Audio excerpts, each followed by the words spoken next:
আমাদের সঙ্গে রয়েছেন কোচবিহার লোকসভা কেন্দ্রের তৃণমূল কংগ্রেস প্রার্থী রেণুকা সিনহা। তার সঙ্গে কথা বলবো। দিদি, আজকে আপনার ভোট দেওয়া হয়েছে? হ্যাঁ, ভোট দেওয়া হয়ে গেছে। এখনো পর্যন্ত এই জেলায় ভোট কেমন চলছে বলে আপনার কাছে খবর রয়েছে? খুব ভালো।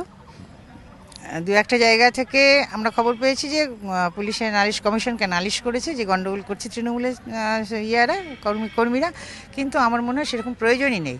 হ্যাঁ, কিন্তু এখানেই আমার প্রশ্ন যে বাম ফ্রন্টের পক্ষ থেকে অভিযোগ করা হচ্ছে বিভিন্ন জায়গায়, নাটাবাড়ি, শীতলকুচি, দিনহাটা, এইসব বিভিন্ন জায়গায় তৃণমূল কংগ্রেস কর্মীরা বাম পোলিং এজেন্ট বা সমর্থকদের মারধর করেছেন, এমন অভিযোগ আসছে।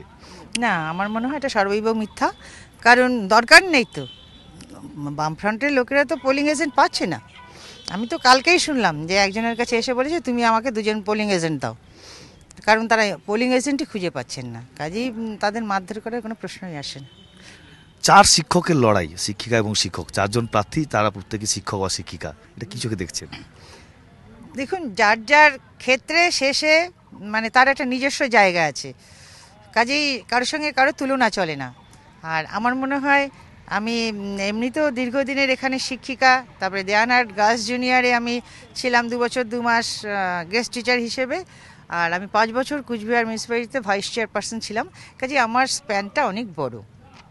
অনেকটাই স্প্যান বড় মনে করছেন, কারণ বিভিন্ন সময়ে রাজনীতির বিভিন্ন ক্ষেত্রে তিনি বিচরণ করেছেন, বিভিন্ন পোস্ট হোল্ড করেছেন এবং আজকে তিনি ভোটও দিয়েছেন এবং তার দাবি যে বামফ্রন্টের যে অভিযোগগুলো আসছে সেগুলো ভিত্তিহীন, অন্তত রেণুকা সিনহার কাছে।